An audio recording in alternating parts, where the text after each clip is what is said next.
I want to show you something I noticed in my own grocery cart last Tuesday.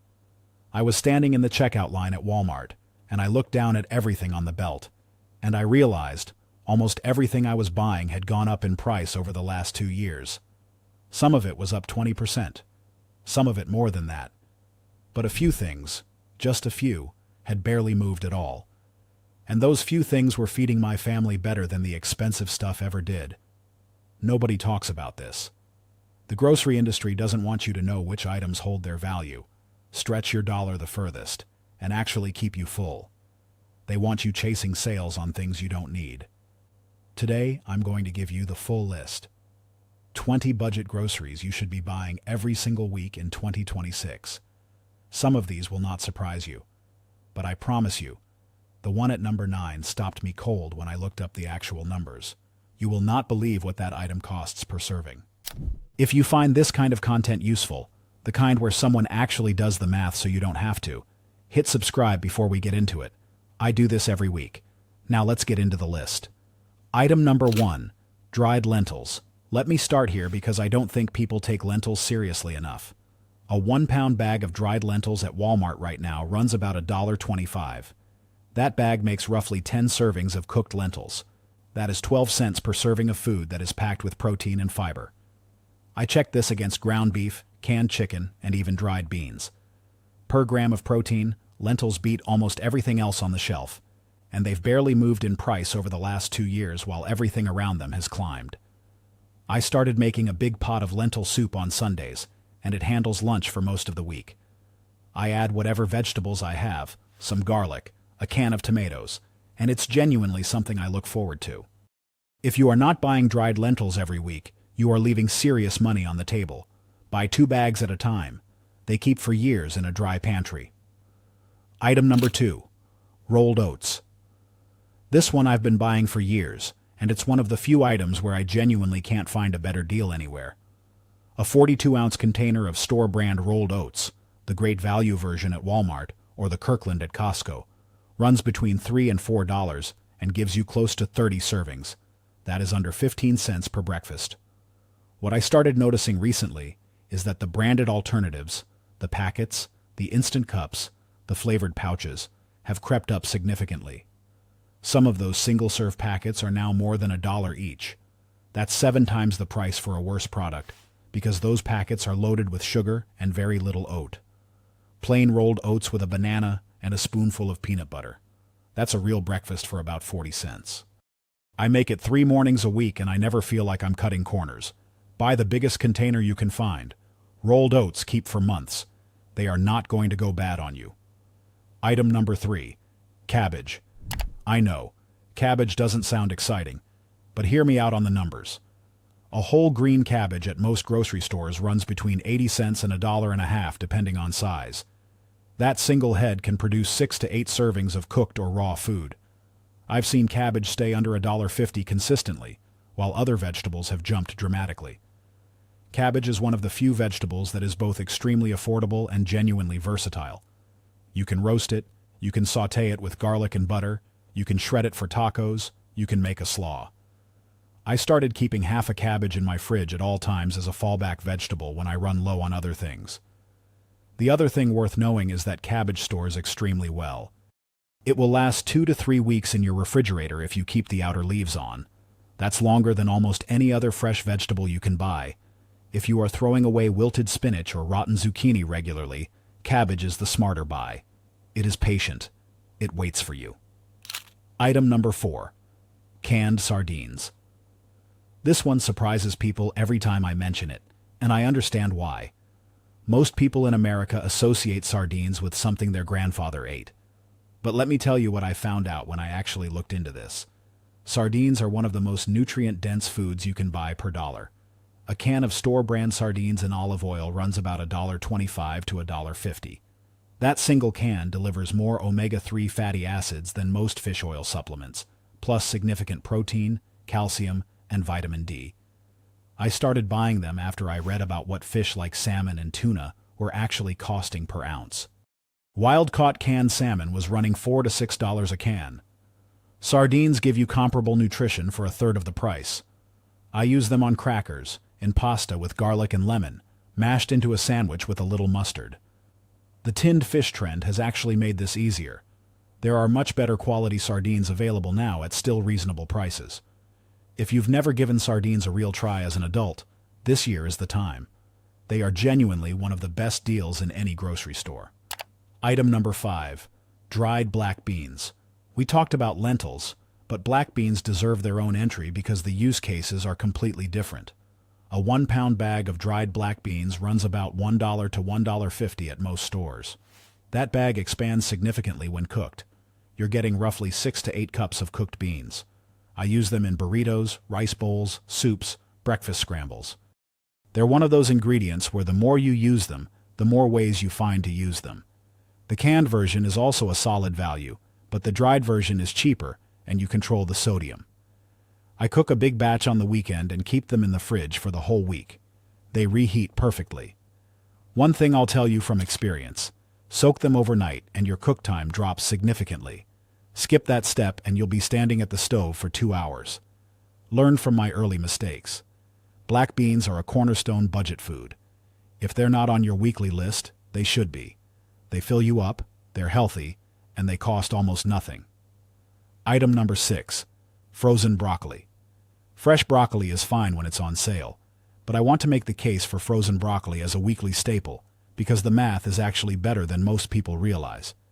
A 12-ounce bag of frozen broccoli at Walmart typically runs between $1 and $1.50. That's the Great Value brand, and it works perfectly. Fresh broccoli heads are often priced higher per ounce, and the nutrient loss from freezing is genuinely minimal. Multiple nutrition studies have confirmed that frozen vegetables retain nearly all their vitamins because they're processed immediately after harvest. What I like about frozen broccoli is the zero waste factor. Fresh broccoli can go soft before you get to it. The frozen bag sits in your freezer until you need it, then you use exactly what you want and close the bag. I throw it in stir fries, pasta, egg scrambles. I roast it straight from frozen, 500 degrees, 15 minutes, little olive oil and salt, and it comes out better than you'd expect. Frozen broccoli belongs in every budget freezer. Buy 2 bags every week. They're always useful. Item number 7. Eggs. I want to address the elephant in the room here before someone brings it up in the comments. Yes, egg prices went through a difficult period.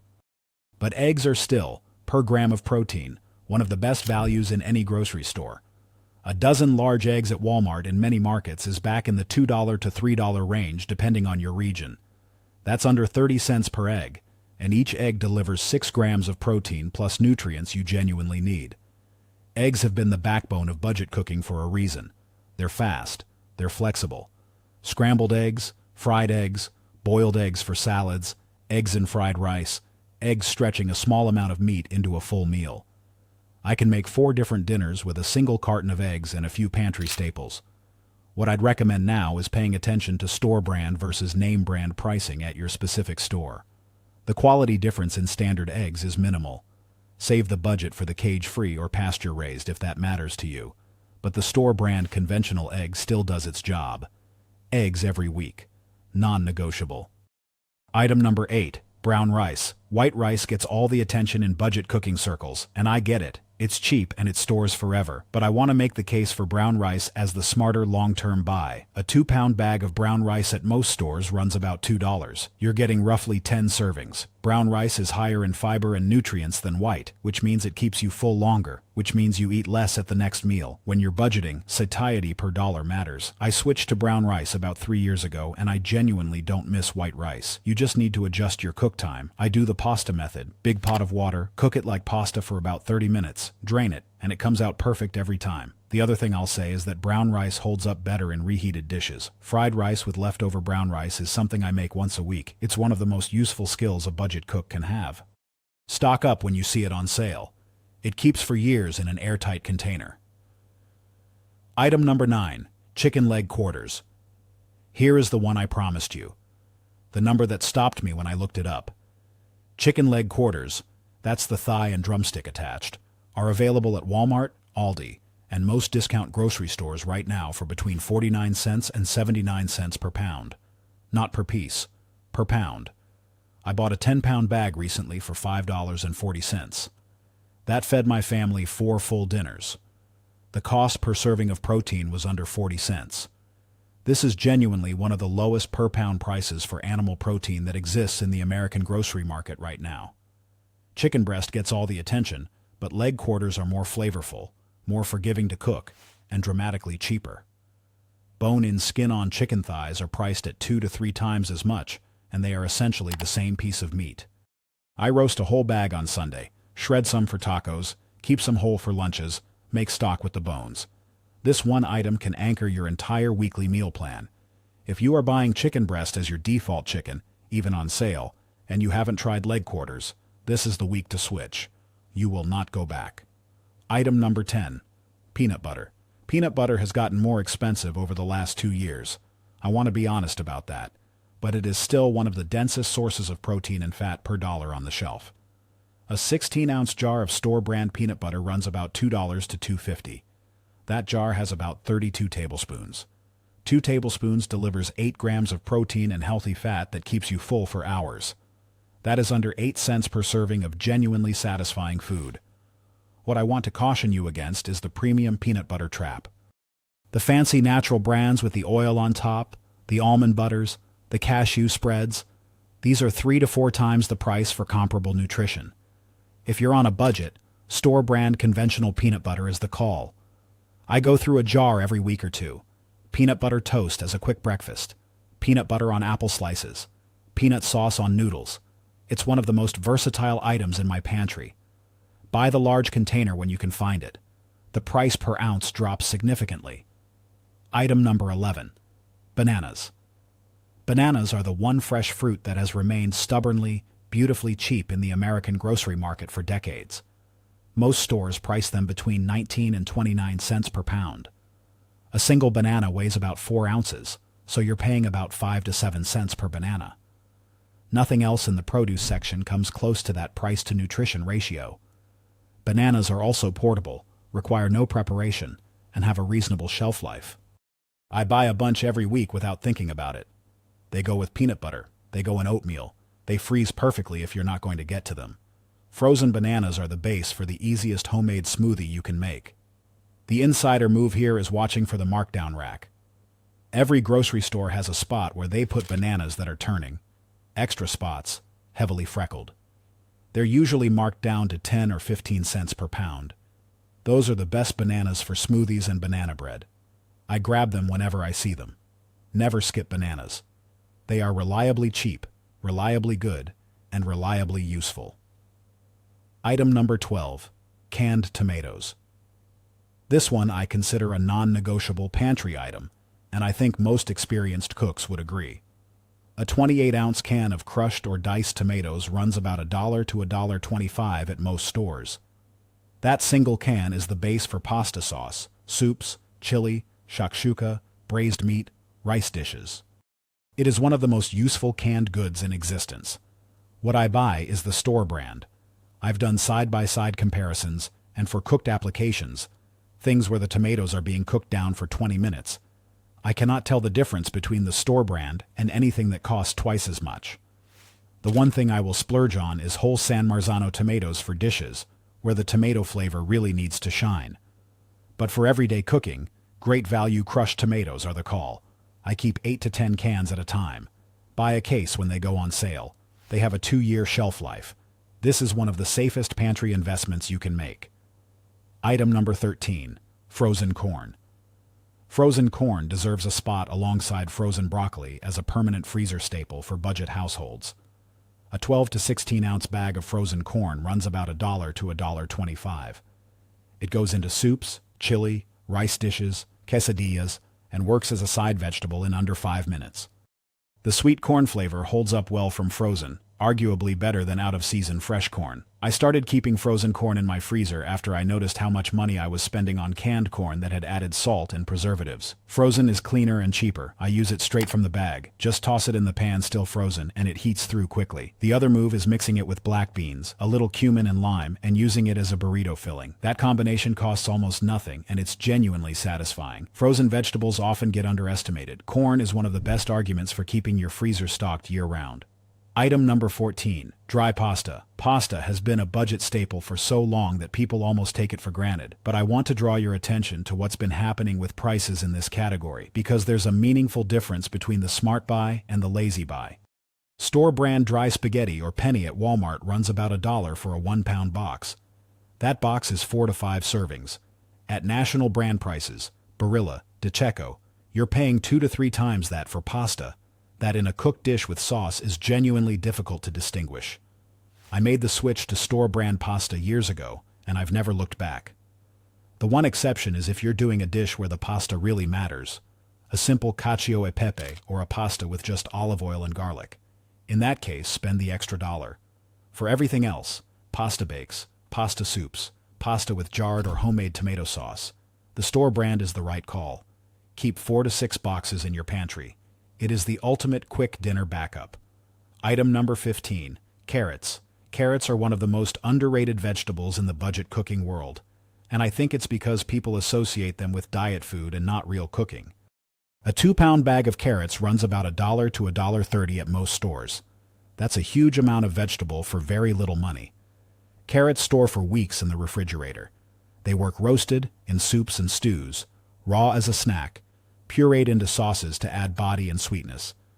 I started adding diced carrots to almost everything.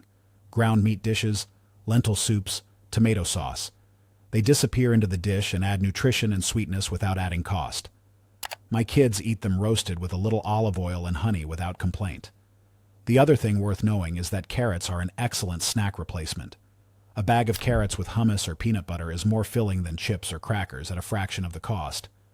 Buy a bag every week. Carrots are patient, versatile, and genuinely cheap. Item number 16. Canned chickpeas. I want to make sure chickpeas get separate attention from black beans and lentils, because the use cases are so distinct. A 15-ounce can of chickpeas, garbanzo beans, runs about $1 to $1.20 at most stores. That can is roughly 3 servings. Chickpeas can be roasted crispy for a snack, mashed into a quick hummus, added to soups, tossed with pasta and olive oil, or used as the protein base in a Mediterranean-style bowl.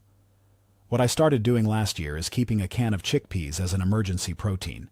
If I get to dinner time and I haven't planned well, I can make a genuinely satisfying meal with a can of chickpeas, some canned tomatoes, garlic, and spices in about 15 minutes. It costs under $2 total. There's also been real growth in interest in chickpea dishes over the last few years, which means there are now hundreds of good recipes freely available online. This is not a niche ingredient anymore. 1 can every week. Your future self will thank you on the nights when dinner didn't go as planned. Item number 17. Garlic. This one might seem small, but it is genuinely important for how budget cooking works in practice. A head of garlic at most stores runs about 50 cents to $1. That head contains 8 to 12 cloves. Each clove is 1 serving's worth of flavor for essentially nothing. Garlic is what makes budget food taste like real food, and not like poverty food. I want to say that plainly, because it matters. When I hear people say they don't like cooking dried beans or lentils or frozen vegetables, 9 times out of 10 it's a seasoning problem, not an ingredient problem. A 60-cent head of garlic, cooked properly in olive oil before you add anything else, transforms every cheap ingredient you're working with. Buy fresh garlic every week. Do not buy the pre-minced jarred version if you can avoid it. The flavor is notably weaker, and the value proposition disappears once you buy a jar of it. Fresh garlic keeps for weeks on your counter. This is a small spend that pays enormous dividends. Do not skip it. Item number 18. Olive oil. I'm going to give you an honest take on olive oil as a budget item, because the guidance you'll find elsewhere is often either irresponsible or impractical. Yes, extra virgin olive oil has gotten more expensive. The genuine imported Italian and Spanish varieties are now often $7 to $12 for a standard bottle. But here is what I learned when I looked into the category. For everyday cooking, roasting vegetables, sautéing, making sauces, a store-brand light olive oil at Walmart runs about $4 to $5 for a large bottle and performs identically in cooked applications. Save the expensive extra virgin for things where the flavor actually matters. Drizzled on bread, finishing a salad, dipping. Use the store-brand stuff for heat applications. The alternative, vegetable or canola oil, is even cheaper and I'm not saying you can't use it. But olive oil has genuine health properties, and the flavor impact in budget cooking is real. I think it's worth the few extra cents per use. Watch for the large format bottles when they go on sale.